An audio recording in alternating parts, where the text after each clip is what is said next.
Allô Radio Lac. On parle santé.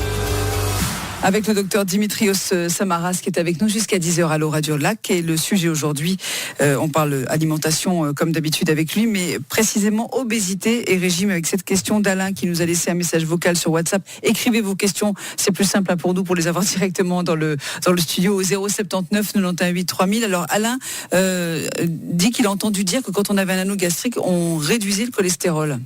Alors, cholestérol et diabète aussi, en fait. D'accord. Donc, et Alain, il a relativement raison par rapport à ce qu'il dit.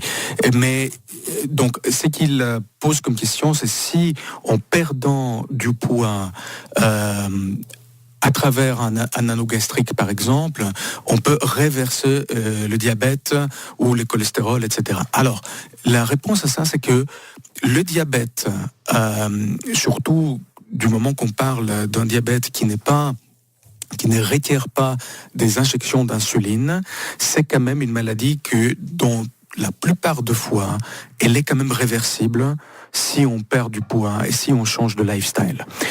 Mais ceci, donc, ne dépend pas autant par si on va utiliser l'anneau gastrique ou un ballon gastrique ou n'importe quelle autre méthode. Ce qui va faire la différence, c'est si on va perdre du poids ou pas.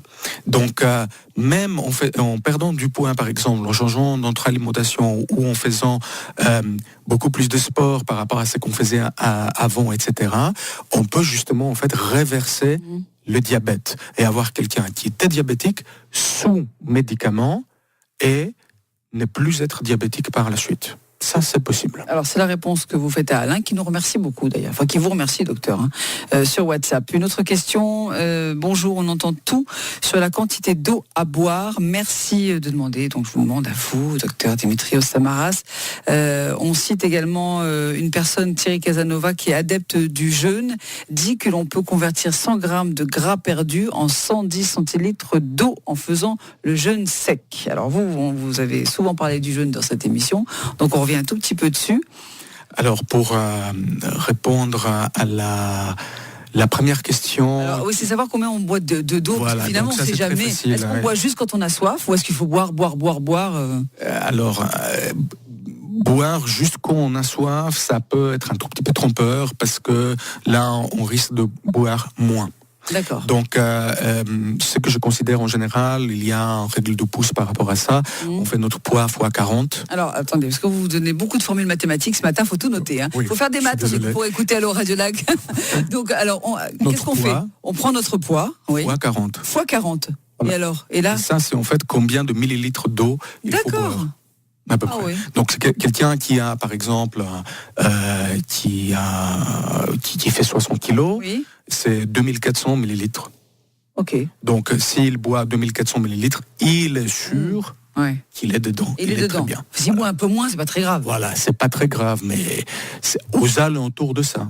Voilà. Très bien, merci de votre réponse. On parle de l'obésité et régime. Et alors, quelle est l'évolution de l'obésité dans le monde ? On parle, c'est vrai ça, parce que c'est un peu fort comme terme, d'épidémie d'obésité. Tout à fait. Parce que pour les gens se font vraiment n'importe quoi avec la nourriture. Malheureusement, on se trouve en fait dans une phase où la dernière grande étude qui ont été faites en 2013 montrait que on a actuellement à peu près 30% de la population mondiale qui ont surpoids ou obésité. Ceci, en fait, donne un chiffre absolu de 2,1 milliards de personnes qui sont en surpoids ou obésité, parmi lesquelles 600 millions qui sont obèses. Et donc, en fait, des études montrent que depuis 1980 à peu près, il y avait une étude en 2013 qui a été faite à 188 pays.